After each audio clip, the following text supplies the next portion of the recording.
membahayakan agama seseorang. Baiklah mun aku lawan ini, baiklah mun aku berdagang ini, baiklah aku berdagang di anu. Itu betakun Allah Ta'ala aturannya. Ada mohon manusia.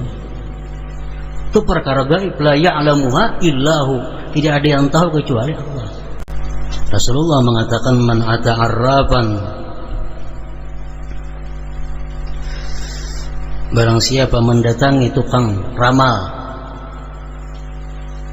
tukang tangguh, fasa'alahu an syai', dia tanyakan daripada sesuatu kepada tukang tangguh tadi, lam tuqbal lahu salatu arba'in lailah, tidak diterima baginya sembahyang 40 malam.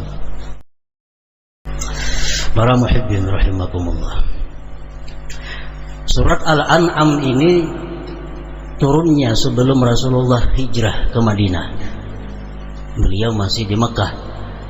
Lalu banyak dalam surat Al-An'am ini menceritakan tentang kelakuan-kelakuan orang kafir Mekah waktu itu. Nah, sambungan ayatnya 137 surat Al-An'am, wa kadzalika zayyana likatsirin minal musyrikin qatla auladihim syuraka'uhum, ila akhir ayat. Artinya seperti demikianlah memperhiasi itu syaitan-syaitan kepada kebanyakan orang musyrik waktu itu membunuh anak mereka. Maksudnya membunuh anak perempuan. Membunuh anak perempuan merupakan perilaku jahiliyah.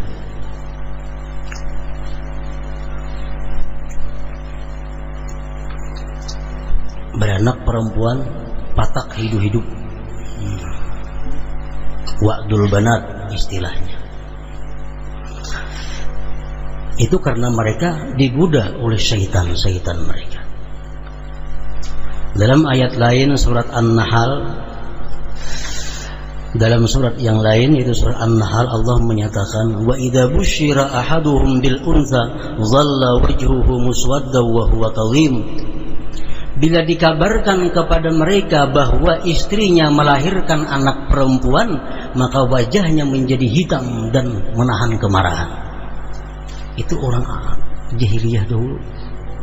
Kalau ada yang mengabarkan tuh bini yang beranak, anaknya bini-bini, marahnya, muhanya hitam karena kazim, menahan marahnya.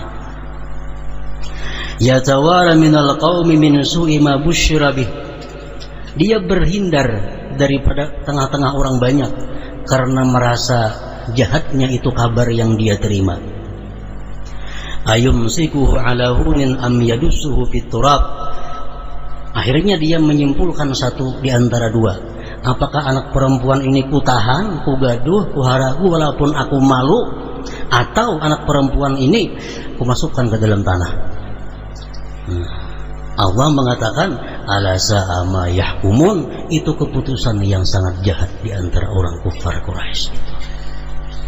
Jadi kalau anak bini-bini dibunuhnya atau disimpaninya sambil menahan perasaan malu. Kenapa orang-orang kafir itu waktu itu kada katuju anak bini-bini ini? Sebabnya menurut para ulama-ulama ahli tafsir mengatakan salah satunya mereka takut fakir. Nah, anak bini-bini ini kadakawa dibawa berperang. Anak bini-bini ini kadakawa dibawa bekerja, beternak. Karena mun gana belaki diambil lakinya, bujung maharagu aja berapa tahun. Dia bawa usaha berdagang, kadakawa. Kenapa? Karena tradisi orang Arab itu paling kada mau membawa anak bini itu ke pasar berdagang. Kada kayak kita di sini, bini anak diangkuti ke toko semuaan. Orang kafir walaupun dia jahiliyah, orang kafir walaupun dia tidak Islam dahulu itu kada mau bawa anak binian ke toko. Apalagi bini bawa ke toko untuk berdagang, paling kada mau. Nah, jadi bila dapat anak bini-bini merasa rugi. Nah, perilaku seperti ini masih berlaku walaupun mereka yang sudah Islam waktu itu. Orang yang hanya masuk Islam, ada kabar anaknya dapat bini-bini, sedih. Akhirnya Rasulullah Sallallahu Alaihi Wasallam menyampaikan satu hadis, man kanat lahu unsa falam ya'idha walam yuhinha walam yu'sir wuldahu 'alaiha adkhalahu Allahul jannah, rawahu Abu Dawud wal Hakim. Sampai-sampai Nabi berkata, ujar Nabi kita, barang siapa baginya dapat anak perempuan dan tidak dikuburnya, tidak dihinakannya, tidak direndahkannya daripada anak laki-lakinya, Allah masukkan dia ke dalam surga. Adkhalahul jannah. Ini Rasulullah untuk menghilangkan satu kebiasaan di mana bila anak bini-bini itu merasa rugi. Ada lagi hadis lain yang mengatakan, man kana lahu thalasu banatin yu'wihinna wa yarhamuhunna wa yakfuluhunna wajabat lahul jannata albattata. Qila ya Rasulullah fa in kanat asnatain, qala wa in kanat isnatain wa in kanat asnatain, rawahu Ahmad. Wa fi riwayati Abi Daud fa addabahunna wa ahsana ilaihinna wa zawwajahunna walahul jannah. Ujar Nabi kita, barang siapa ada mempunyai 3 anak perempuan, dia berikan tempat kepada anaknya yang 3 itu, yang perempuan. Dia sayangi anaknya yang perempuan itu, dia tanggung anaknya yang perempuan itu, dia didik dengan pendidikan yang baik, dan dia sayangi anaknya itu, dan dia kawinkan anaknya perempuan itu, falahul jannah, maka bagi orang tuanya adalah surga. Nah, ini untuk menghilangkan kesedihan-kesedihan para sahabat bila beranak bini-bini sadih. Akhirnya Rasulullah menyampaikan hadis tersebut. Kalau kita punya anak perempuan 3, ada yang bertanya kepada Rasulullah, kalau 2 bang wahai Rasulullah? 2 pun masuk, kata Rasulullah Sallallahu Alaihi Wasallam.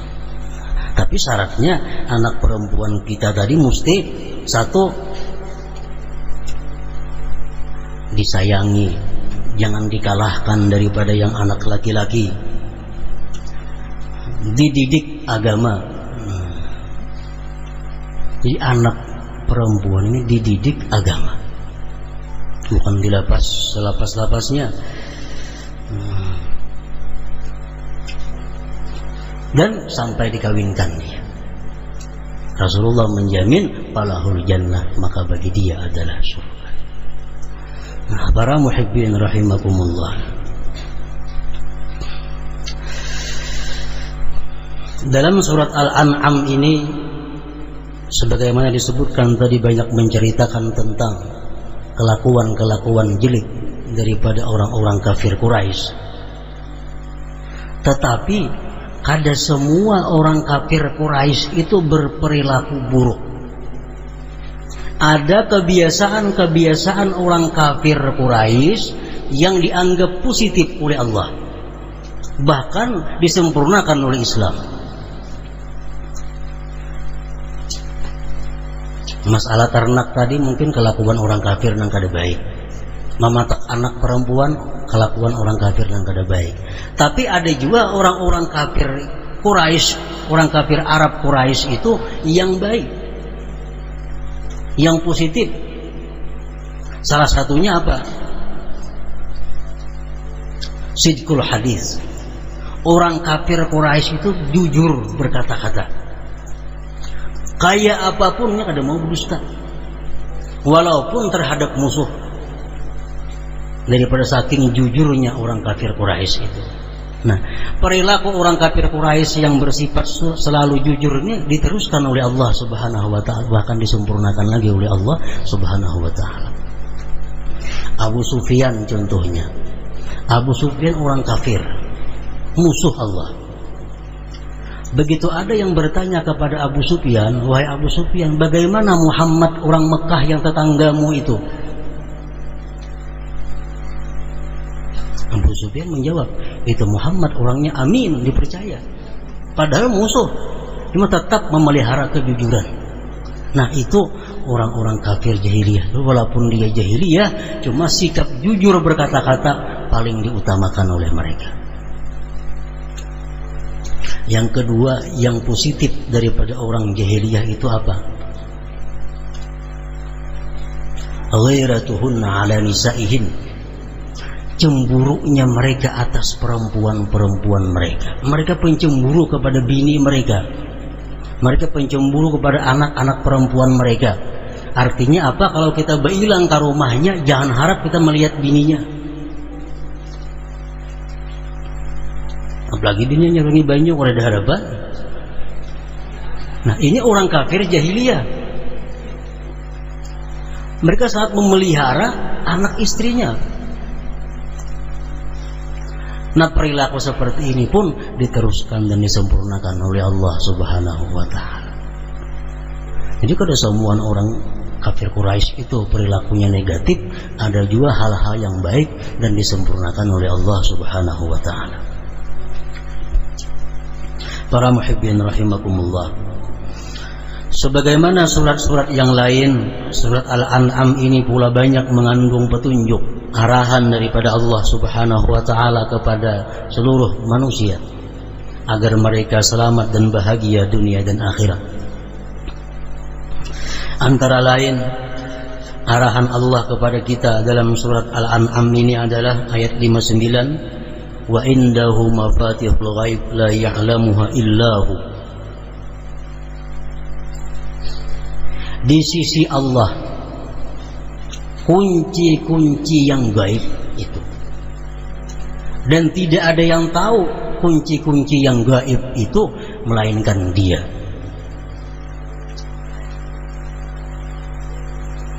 Rasulullah menafsirkan itu, mafatihul ghaib khamsun la ya'lamuha illallah. Dimaksud dengan kunci-kunci gaib itu ada 5 yang tidak ada tahu seorang pun selain Allah.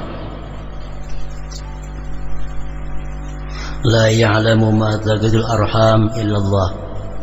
Tidak ada yang tahu apa yang dikandung seorang perempuan itu. Apa dia laki-laki atau dia perempuan, apa dia nanti penghuni surga ataukah dia penghuni neraka, apakah dia nanti orang yang kaya atau orang miskin, tidak ada yang tahu selain Allah Subhanahu wa ta'ala. Yang kedua, wala ya'lamu ma fi ghadin illallah. Tidak ada yang tahu esok hari apa yang terjadi. Tidak ada yang tahu selain Allah. Yang ketiga, wala ya'lamu mata ya'til matar illallah. Tidak ada yang tahu kapan persisnya tepatnya terjadi itu hujan. Jam berapa pasnya hujan itu terjadi, hanya Allah yang tahu. Yang keempat, wala tadri nafsun bi ayyi ardin tamut illallah. Tidak ada yang tahu seseorang di mana akan mati kecuali Allah. Wala ya'lamu mata taqumus sa'ah illallah. Dan tidak ada yang tahu kapan hari kiamat terjadi, hanya Allah.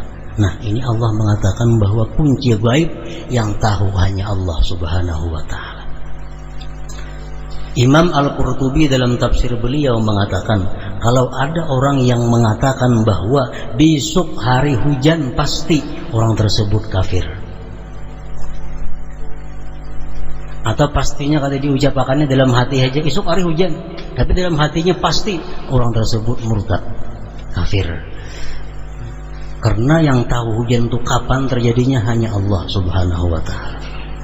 Namun kira-kira esok hujan panipina kadap, nah itu lain lagi kira-kira, ini pasti. Atau lagi anak yang dalam kandungan itu pasti laki-laki, kafir.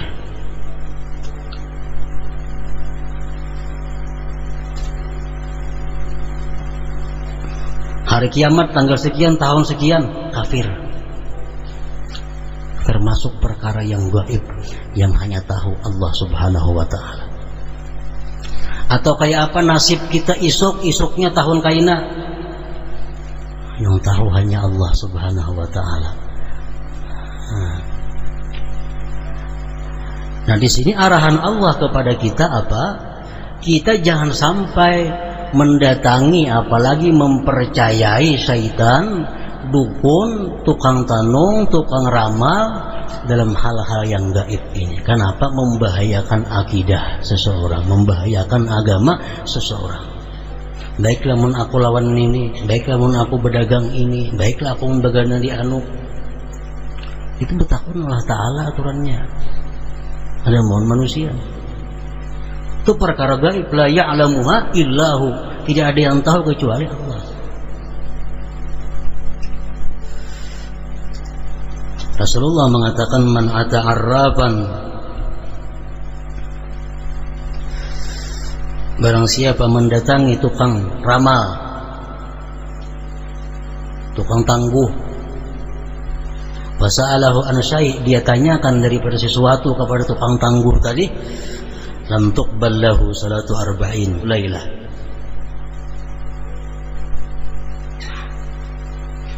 tidak diterima baginya sembahyang 40 malam.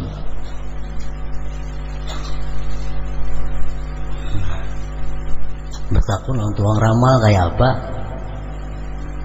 Mun aku lawan ini bagus kada? Mun aku berdagang ini baik kada? Baik gitu orang ramal. Nah,